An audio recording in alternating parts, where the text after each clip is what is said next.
At some point, bro, I understand you're throwing stuff to the wall, but what you're throwing at the wall ain't sticking. Which brings me to Sunday. The unfortunate part about all this is this was the last time that TNT is going to have. Obviously, this is the last season that TNT, as we know it, has the NBA. So this is the last All-Star game, and obviously they made it known there was a heavy dose of Ernie, Charles, Shaq, Kenny, Candace Parker. It was a heavy dose of that, which rightfully so. They're pioneers in the game. Everyone loves inside the NBA. You know, but there is a this was the absolute worst All-Star game, All-Star Sunday I've ever seen.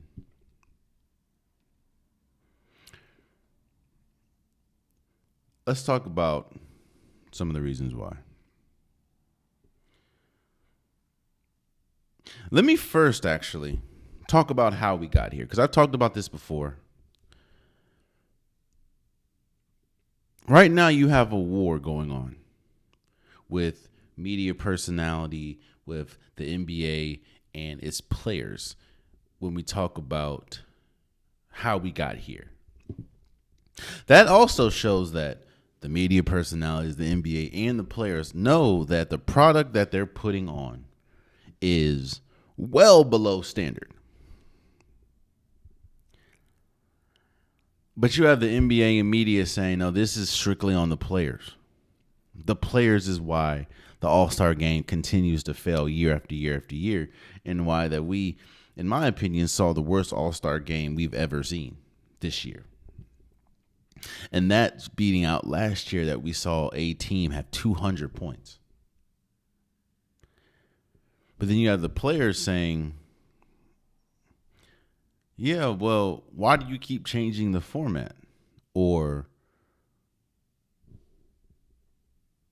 how are you going to force me to play hard when there's no incentive, when it just benefits you? It doesn't benefit us the same way that it did back in the day, because now we have social media, we have YouTube, we have our own channels, we have our own podcast. People can access us, the players, much easier now and much more frequently now than they were able to back in the day, which is why you started All-Star Weekend. So there's really no benefit. In fact, there's no benefit for me, because what if I get hurt? Hell, Kobe broke his nose in the All-Star game. Dwayne Wade got hurt one year in the All-Star game. It's like, what if I get hurt and drastically changes? We don't care about All-Star Weekend. We're all we didn't get to the NBA to be an All-Star MVP or to have the best All-Star game possible. We got to the NBA to try to win a championship. And I will say, as a person from the outside looking in, both are correct. This is not a one-sided thing. Both the NBA and the players have something to do with the product that we're seeing. I talk about this all the time. I've said this before about the All-Star game. I said this about Unrivaled in a great way, but I say this a lot, and it is true. When you are a organization and you're hoping that the best way to get your product out is from somebody else's effort, that's always a slippery slope. Because if the person that's supposed to be showcasing your product doesn't care, it's going to show in the product. And the players have shown time and time and time again that they don't care about the All-Star game. I said that Giannis said it. You can't force a player to play hard. In fact, that was a theme a lot of times in the interviews that we saw all through All-Star weekend. Whether it was Victor Wembanyama saying he wants to play hard, he's not there to make friends, he's there to showcase that he's amongst the best. When you heard Damian Lillard talk about it, you heard Trae Young talk about it, you heard Draymond Green blasting it a lot of times on the feet. Like, if the players or the people that you put into power don't take it seriously, then it's going to fail, no matter how hard you try for it to succeed. And the NBA players don't care about it at all. There's no incentive to care about it. I know that people say these are millionaires. These are millionaires. You shouldn't have to have a money incentive. And I understand your thinking. I understand your settlement. But if you want to save things, sometimes you have to do things you don't want to do. And as we've seen, millionaires have played hard as hell for $500K when we talk about the in-season tournament, which, might I add, has been good for the NBA these last 2 years. Well, if you want these players to play hard, make it a money incentive. Did you see, obviously it's on a different level and a different thing, did you see how hard the women played in the one-on-one tournament in the Unrivaled because there was a money incentive? Mind you, every single woman in Unrivaled plays in the WNBA. So if they get hurt in Unrivaled, it's going to affect the WNBA. But because they were playing for money, they're trying to win. Shouts out to Nafisa Collier for winning the one-on-one tournament for Unrivaled, but they were playing hard. It has been proven now for years that the players don't care about All-Star Weekend. And it kind of goes now the NBA's problem. You keep throwing things at the wall. You keep doing like a street style, and you have team captains, which was actually pretty cool. One year you had Steph and LeBron. One year you had LeBron and KD. That was pretty cool. One year I think you had Giannis and Bron. That wasn't an issue. Again, the issue was the players don't care about it, so they don't play defense. The issue wasn't, oh, this format's not working. No, it's just the players don't care. Then you had, no, we're going to go back to East and West. But the issue with that is most of the All-Stars, most of the top-tier All-Stars play on the West. So you're going to feel like it's not balanced, which essentially isn't, but we're not really here for balance. We're here for star power. But that didn't work. You stopped that. Not because it didn't work. It's because the players don't play defense. They don't care. And then you had this format this year where you have the Rising Stars. You have teams, Team Kenny, Team Chuck, Team Candace Parker, Team Shaq, which was essentially, and then Candace Parker, I think she had the Rising Stars, so the people that played on Saturday, the Rising Stars game, they play against the OGs, which was Team Shaq. You had, Steph, KD, James Harden.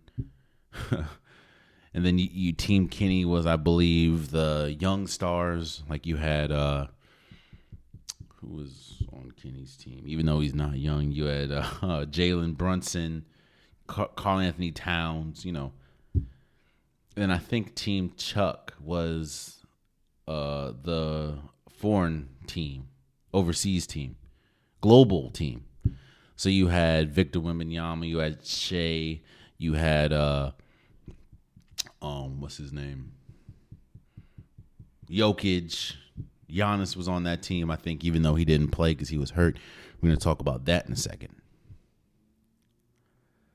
But this format was terrible. And I'm not saying it was terrible because of just the format, but the execution. Bro, oh, man. I don't know how many times you're going to stop and do I get it. You're trying to showcase the best of the best. trying to showcase the Bay. You realize they very rarely showed any crowd shots because there really wasn't many people in the crowd. But it's like you stop the game halfway through to do a inside the NBA tribute. You know, it's you have a dude. Shouts out to homie. You have a guy come in to try to win $100. Oh, actually, he did essentially win $100,000 shooting against Damian Lillard halfway through the week or halfway through the event. Like it just doesn't make sense. There was, I think somebody on Twitter did it. There was more stoppage time and commercial time than there was actual game, actual events happening. That's an issue. It was boring. That's a problem.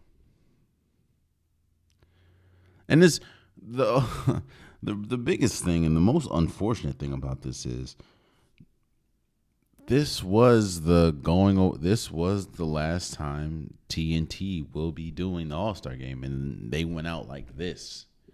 This was not a good product in the slightest.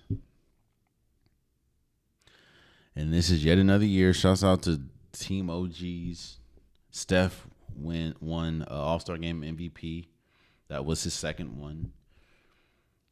You saw a little bit more because teams went to 40. But this was yet another year where the players just didn't care.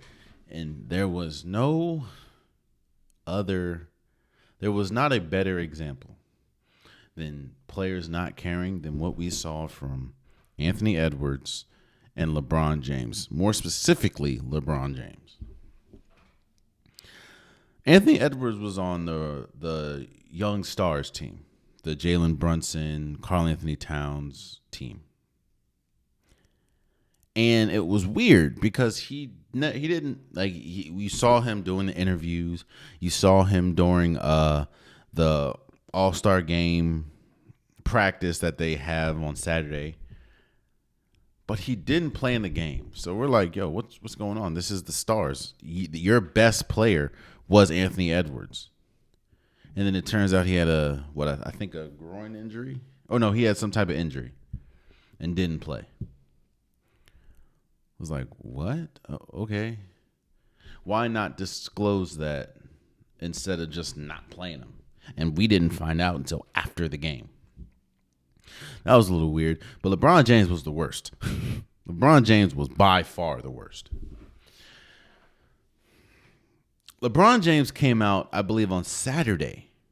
No. I'm sorry. I'm sorry, guys.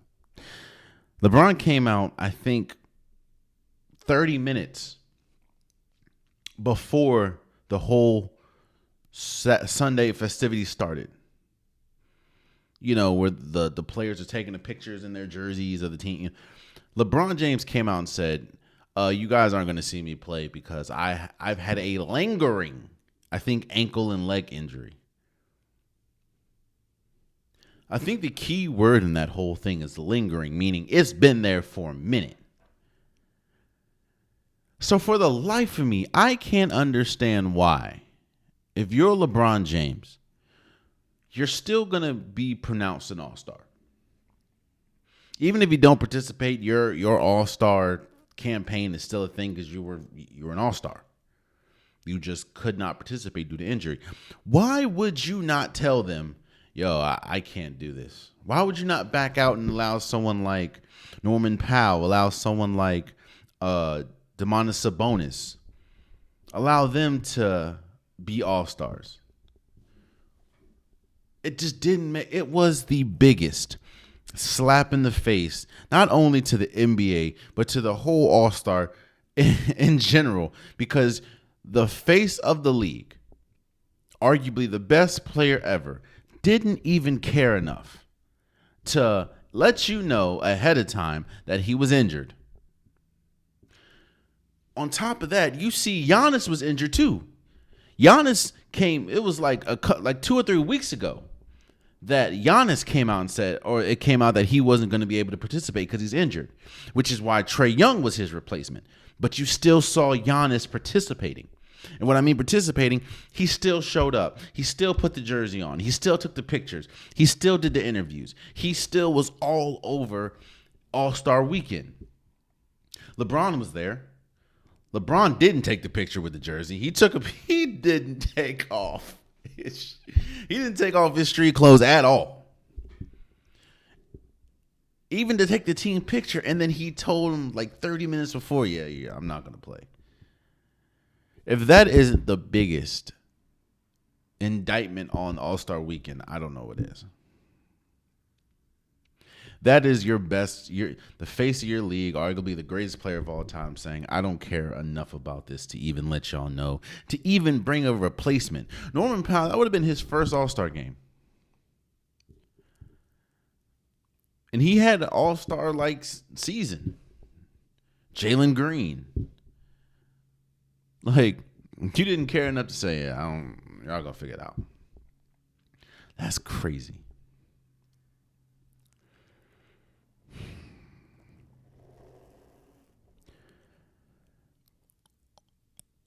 I think there's only one thing that can save All-Star Weekend. And as unfortunate as it is, I don't think that one thing is going to happen. I want to, again, for the second time this segment, because this has been going for 40 minutes now, I want to say, again, shout out to Unrivaled. There are some things that they can work on execution-wise as far as the product. But this is their first year. This is the inaugural year. So obviously there are going to be some kinks. There are going to be some things that they can do better.